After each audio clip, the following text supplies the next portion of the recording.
Hello student, welcome to my YouTube channel concept of chemistry. आज हम बात करेंगे क्लास 11th के first lecture some basic concepts of chemistry में। ये हमारा लेक्चर नंबर 3 है और इस पे हम बात करेंगे कि कैसे हम कैलकुलेट करते हैं एटॉमिक मास में और एवरेज एटॉमिक मास का कैलकुलेशन कैसे करते हैं। एटॉमिक मास को कैलकुलेट करने के लिए किस एटम को रेफरेंस माना गया और क्यों माना गया, ठीक है।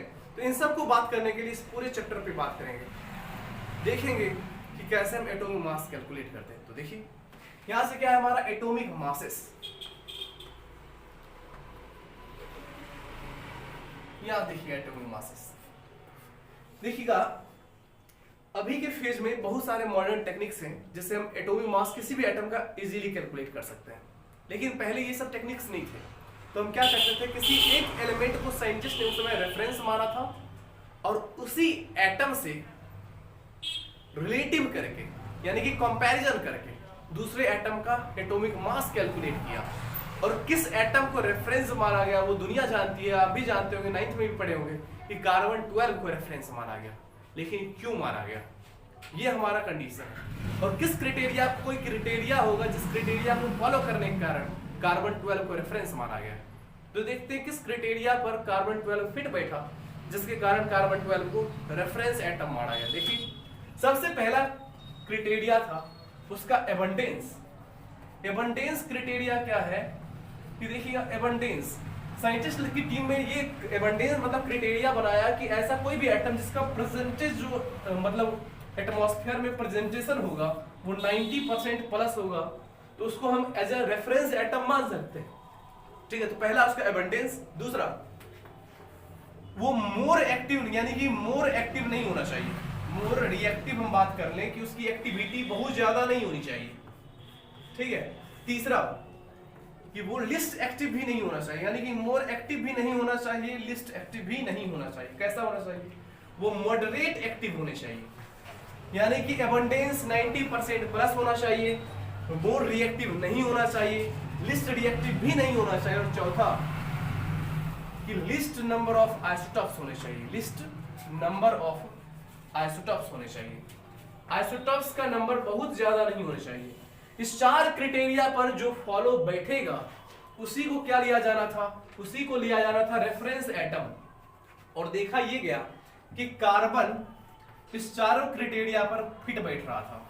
अब देखिए कार्बन का क्या है, एबंडेंस बहुत ज्यादा है एटमॉस्फेयर में, बहुत ज्यादा एक्टिव नहीं है, लिस्ट एक्टिव भी नहीं है और बहुत ज्यादा आइसोटॉप्स भी इसके पास नहीं है। कितने आइसोटॉप्स है, 3 हैं, C612, C613 और C614। इस तीनों में भी कार्बन 12 का परसेंटेज एबंडेंस जो है वो 90%, 99% प्लस है, ठीक है। 99% प्लस में कार्बन ही पाया जाता है। तो 99% प्लस एबंडेंस के कारण C12 एटम को माना गया है रेफरेंस एटम। C12 एटम को रेफरेंस एटम माना गया है क्योंकि इसका परसेंटेज एबंडेंस बहुत ज्यादा है और कार्बन का ये एटम है तो मोर रिएक्टिव भी नहीं है, लिस्ट रिएक्टिव भी नहीं है, नंबर ऑफ आइसोटॉप्स भी बहुत ज्यादा नहीं है, इसीलिए कार्बन को क्या माना गया, रेफरेंस एटम। देखिए आगे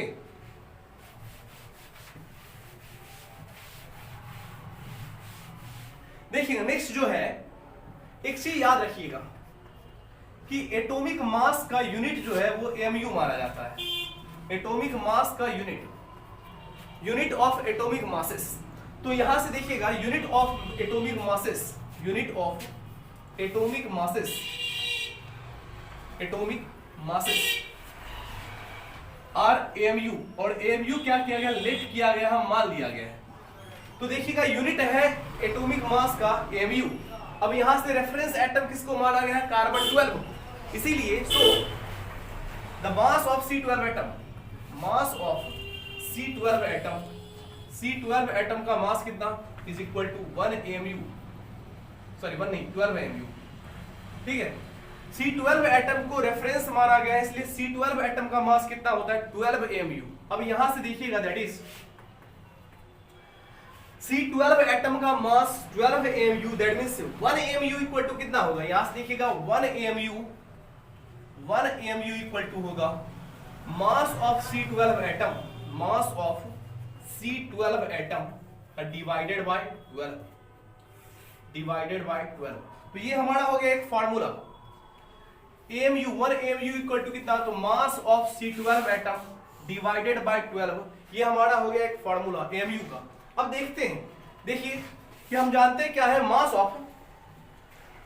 of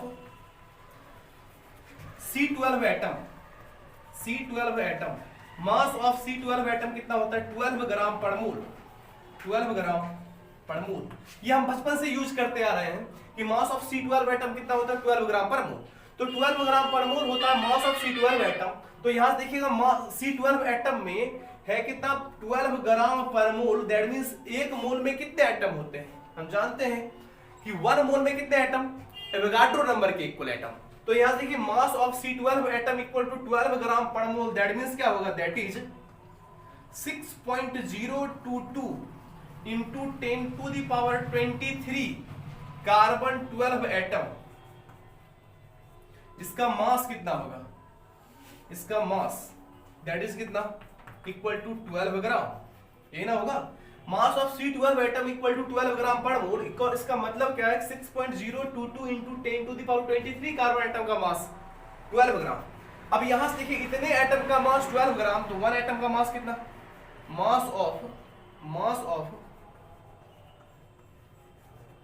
1 C12 atom, 1 atom of C12 कितना होगा 12 divided by 6.022 into 10 to the power 23, that means कितना, that means 12 by Na for Avogadro number. ये भी हमारा क्या हो गया formula, mass of 1 atom of carbon 12 equal to कितना होगा, इक्वल टू होगा 12 by Na, 12 divided by Na। यहां से देखिएगा इधर यूज कर लेते हैं, देखिएगा 1 AMU equal to mass of C12 atom by 12, और C12 एटम के एक एटम का मास कितना, इतना। तो यहां से देखिएगा 1 AMU इक्वल टू कितना होगा, 1 AMU इक्वल टू, यहां देखिए mass of C12 atom equal to कितना है 12 डिवाइडेड बाय एवोगाड्रो नंबर। तो 12 डिवाइडेड बाय एवोगाड्रो नंबर, और डिवाइडेड बाय होगा 12, तो डिवाइडेड बाय जो 12 होगा ये कहां आ जाएगा यहाँ पर, तो 12 से 12 कैंसिल, तो 1 AMU इक्वल टू कितना होगा, 1 AMU इक्वल टू होगा 1 by Na, that means 1 by 6.022 into 10 to the power 23, किसके इक्वल, तो 1 AMU के इक्वल। तो यहां से देखिएगा 1 AMU इक्वल टू इतना, तो 1 AMU इक्वल टू देखिए यहां से 1 बाय 6.022 कितना होगा, 1 by 6.022 into 10 to the power -23, इसको डिवाइड कीजिएगा, ये आता है 0.166 इंटू 10 टू द पावर -23। अगर इसको साइंटिफिक नोटेशन में लिखे तो यहां से देखिएगा ये -23 है, अगर इसको साइंटिफिक नोटेशन में लिखे तो इसमें 10 से मल्टीप्लाई करना होगा, तो होगा कितना 1.66, और 10 से मल्टीप्लाई किए तो 10 से डिवाइड भी करना होगा इंटू 10 टू द पावर -24, ये हो गया 1 AMU। याद रखिएगा 1 AMU इक्वल टू कितना, बहुत ज्यादा एग्जाम में पूछ लिया जाता है 1.66 इंटू 10 टू द पावर -24 क्या, ग्राम। याद रखिएगा ये क्वेश्चन बहुत ज्यादा इंपॉर्टेंट है। 1 AMU equal to 1.66 into 10 to the power 24 gram, याद रहेगा। चलिए लीजिए इसका स्क्रीनशॉट लीजिए, जस्ट देखिएगा यहां से 1 AMU equal to 1.66 into 10 to the power -24 gram है, इसको याद रखिएगा बहुत ज्यादा इंपॉर्टेंट है। अब इससे देखिएगा क्वेश्चन रिलेटेड है, हम बात करते हैं atomic mass of hydrogen atom is 1.67 into 10 to the power -24 gram, ये दिया है क्वेश्चन में। आपको कैलकुलेट करना है, calculate their mass in AMU, AMU में इनका मास कैलकुलेट करना है। हम जानते हैं क्या है 1 AMU equal to 1.66 into 10 to the power -24 gram, 1 AMU equal to 1.66 into 10 to the power -24 gram. So 1 gram equal to क्या होगा, 1 ग्राम इक्वल टू होगा 1 AMU divided by 1.66 into 10 to the power -24 gram, sorry divided by 1.66 into 10 to power -24। अब यहां से देखिए हमारे पास कितना ग्राम दिया है, तो हमारे पास दिया है 1.67 into 10 to the power -24 gram, that is equal to कितना होगा, दैट इज इक्वल टू होगा 1.67, इसको अगर मल्टीप्लाई करें तो यहां से होगा क्या 1.67 into 10 to the power -24 divided by 1.66 into 10 to the power -24 -24, यहाँ देखिए इससे ये कैंसिल हो गया, इसे डिवाइड कीजिएगा तो हो जाएगा कितना 1.008 AMU। और याद रखना हाइड्रोजन एटम का मास भी कितना होता है, mass of hydrogen atom, mass of hydrogen atom equal to कितना होगा 1.008 AMU। तो याद रखिएगा इस तरह से हम एटॉमिक मास कैलकुलेट करते हैं। ये बहुत ज्यादा इंपॉर्टेंट है, बहुत ज्यादा इंपॉर्टेंट है भाई, बहुत ज्यादा इंपॉर्टेंट है, इसको याद रखिएगा। लीजिए इसका स्क्रीनशॉट लीजिए, लीजिए स्क्रीनशॉट। देखिए यहां से अब निकालना नया कॉन्सेप्ट देखना है कि एवरेज एटॉमिक मास का कॉन्सेप्ट क्या होता है। देखिए एवरेज एटॉमिक मास निकालने का यूज ही हमको क्यों पड़ा, क्योंकि होता क्या है कि देखिएगा हमारे पास जो डिफरेंट डिफरेंट एटम, कुछ ऐसे भी एटम है जिनका क्या होता है, जिनके पास वेरियस आइसोटॉप्स होते हैं। some elements having various isotopes,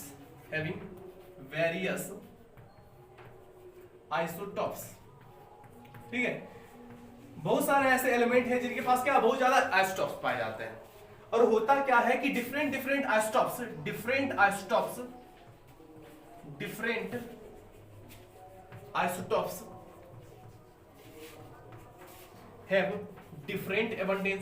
have different abundance, ठीक है। तो कुछ ऐसे एटम्स होते हैं जिनके पास क्या होते हैं, आइसोटॉप्स पाए जाते हैं। और हम जानते हैं किसी भी एक एलिमेंट के डिफरेंट आइसोटॉप्स का एबंडेंस जो होता है, एबंडेंस मतलब नेचर में ये जो पाया जाता है वो डिफरेंट परसेंटेज में पाया जाता है। तो अगर हम क्या करें, किसी एक कोई या फिर एवरेज एटॉमिक मास निकाले डिफरेंट एटम को लेकर, उस सारे डिफरेंट एटम का एक एवरेज एटॉमिक मास निकाले तो वो कैसे कैलकुलेट किया जाता है।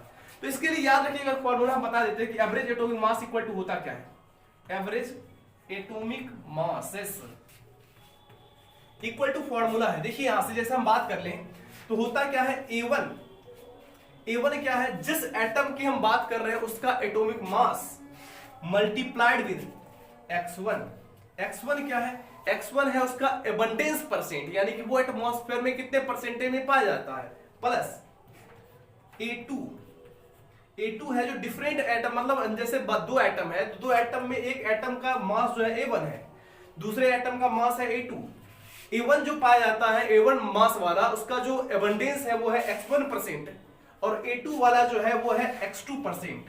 तो यहां से फॉर्मूला क्या होगा, एवरेज एटॉमिक मास का फॉर्मूला होता है A1x1 प्लस A2x2 प्लस, अगर इस बहुत ज्यादा है तो क्या करेंगे, plus A3x3 plus dot dot dot plus ANxN divided by x1 plus x2 plus x3 plus dot dot dot plus xN।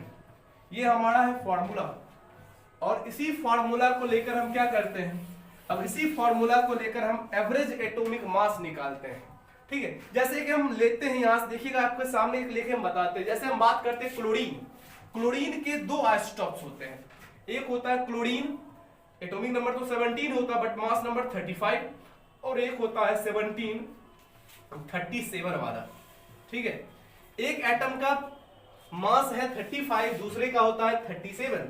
अब देखिए ये जो है हमारा 35 एटॉमिक मास वाला, इसका परसेंटेज एबंडेंस जो है, एबंडेंस है ये हमारे एटमॉस्फेयर में 75% पाया जाता है और इसका परसेंटेज एबंडेंस है 25%।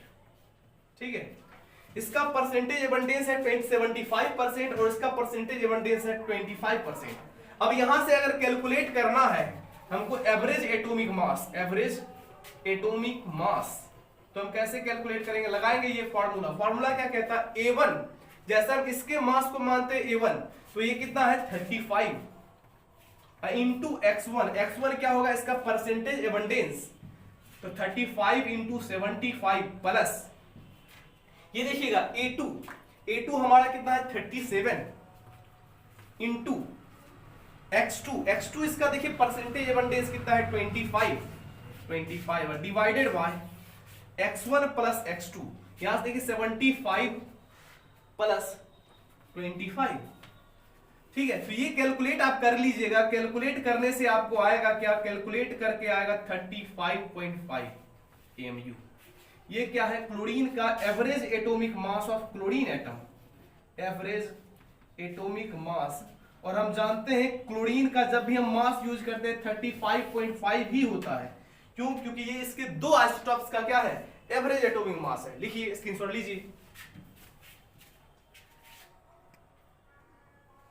तो चलिए देखिएगा, ये हमारा क्वेश्चन है, nitrogen occurs in nature in the form of two isotopes. Nitrogen जो होता है ये नेचर में दो आइसोटॉप्स के फॉर्म में पाया जाता है, हैविंग एटॉमिक मासेस 14 एंड 15। देखिएगा एटॉमिक नंबर तो फिक्स होता है 7, बट मास नंबर इसका 14 वाला भी पाया जाता है और 15 यानी कि N14 और N15 दोनों फॉर्म में पाया जाता है रेस्पेक्टिवली।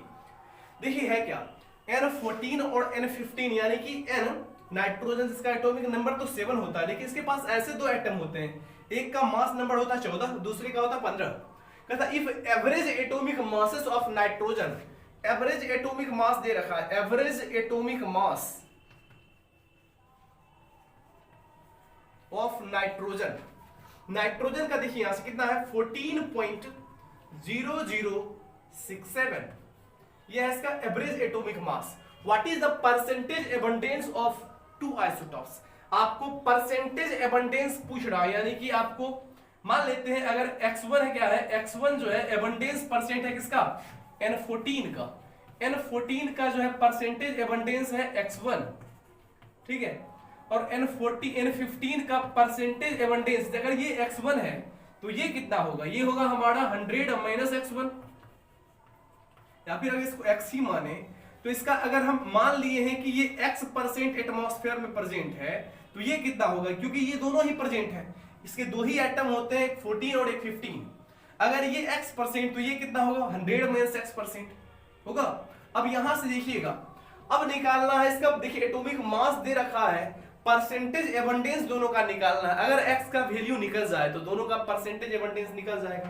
तो यहां से लगाइए, फॉर्मूला क्या होता है, एवरेज एटॉमिक मास का फॉर्मूला, एवरेज एटॉमिक मासेस का फॉर्मूला क्या होता है हम जानते हैं, होगा A1x1 प्लस A2x2। यही ना होता है कि दोनों जो एटम है उसका एटॉमिक मास, पहले एटम का atomic mass multiplied with their percentage abundance plus दूसरे एटम का atomic mass multiplied with their percentage abundance divided by दोनों के परसेंटेज एबंडेंस को ऐड कर लेंगे। तो यहां से देखिए क्या होगा, इसका देखिएगा मास कितना है 14, मल्टीप्लाइड करना है इसके परसेंटेज एबंडेंस से, कितना है x, तो 14 इंटू x प्लस इसका देखिए कितना है 15 इंटू 100 माइनस x बाय कितना होगा, देखिए यहां से x प्लस 100 माइनस x, तो इसको दोनों को ऐड कीजिएगा क्योंकि ये कितना है x और ये है 100 माइनस x, तो दोनों को अगर ऐड करते तो कितना हो जाता है 100।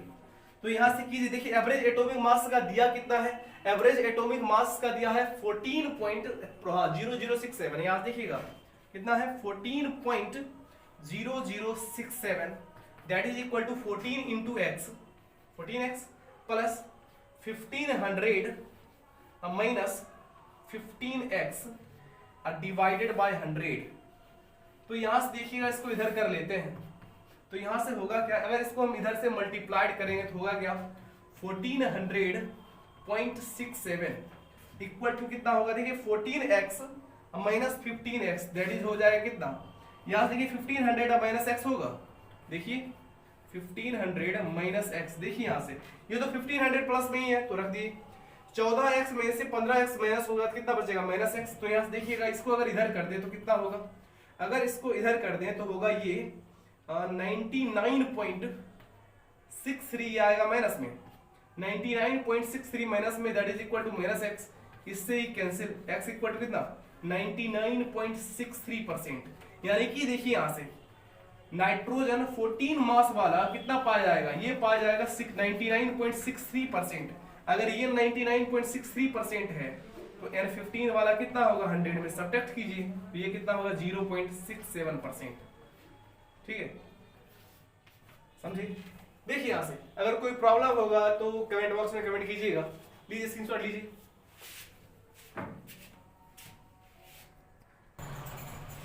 ये देखिए, ये जो 3 क्वेश्चन है ये आपके होमवर्क के लिए है गाइस। देखिए यहां से क्वेश्चन क्या है, सिलिकॉन हैविंग 3 आइसोटॉप्स, सिलिकॉन के पास 3 आइसोटॉप्स हैं, एक होता है सिलिकॉन का 28, देखिए एटॉमिक नंबर तो 24 ही होता है, बट मास नंबर होता है 28 भी हो सकता है, 29 भी है और 30 वाला भी है।